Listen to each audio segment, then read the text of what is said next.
Hey everyone, Michael here with Steinfeld Scopes, and we're going to take a look at 6 of the most popular refracting telescopes on the market today.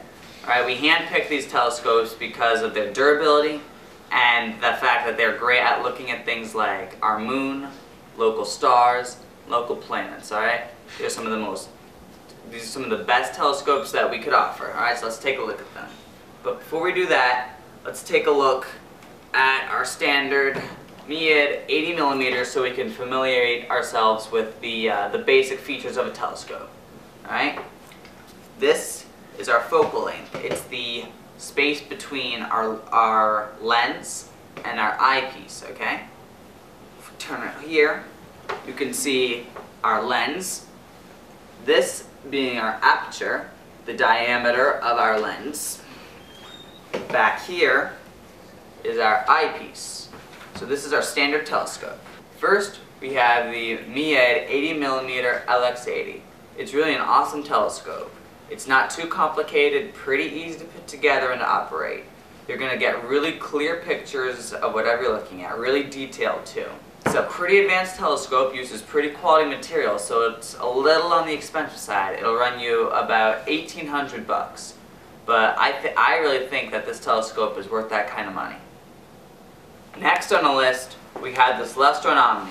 It's a very versatile telescope that's ideal for astrophotography. It's a pretty attainable telescope. It's only going to cost you about $600, which is a good deal. The amount of light it can take in is optimized by the Starbright XLT, which comes with the purchase of the telescope.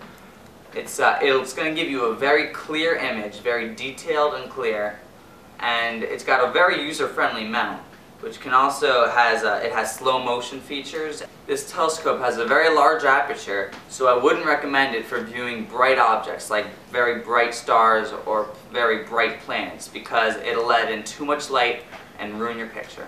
Now we have the Skywatcher Pro 120 ED. This is the most advanced telescope we're going to look at today, but it's also the most expensive. It'll run you about $2,800, which is $1,000 more than any other telescope we're looking at. However, it's really an advanced telescope. It uses really high quality material and you're going to see amazing images through this telescope. It has a very large aperture, so if you want to view dim objects that are far away, then this is definitely something you're going to want to consider.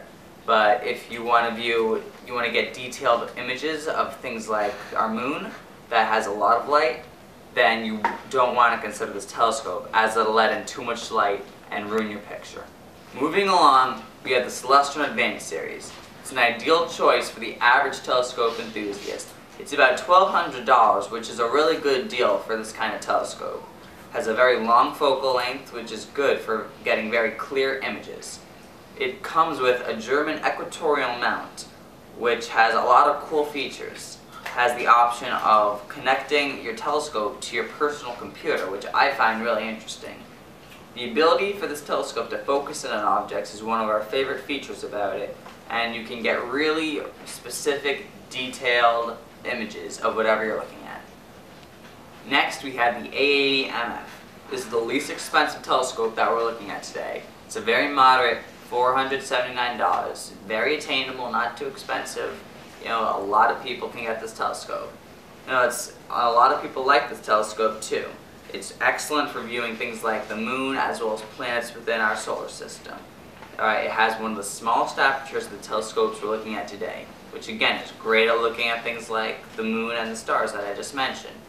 It also has a very long focal length, which allows us to get a good magnification and good adjustments. We can zoom in, zoom out very well, get a lot of detail or as little detail as you need. It's a very lightweight telescope that you can take wherever you need to. Our last telescope is the APO doublet.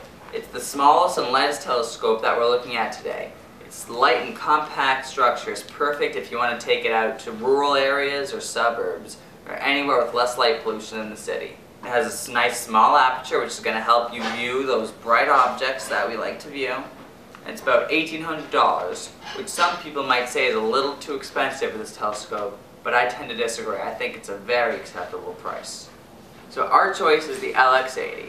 It's $1,800, which is a little expensive, But we think for that price it offers so many great features between its small aperture, its long focal length, its durability. This thing's going to get you a ton of views. You're going to get a ton of great nights out with this telescope. So we picked the LX80. However, you guys decide which telescope you want. Not even between any of our 6, but between any of our telescopes. This is Michael Steinfeld with Steinfeld Scopes. Thanks for watching our video, guys.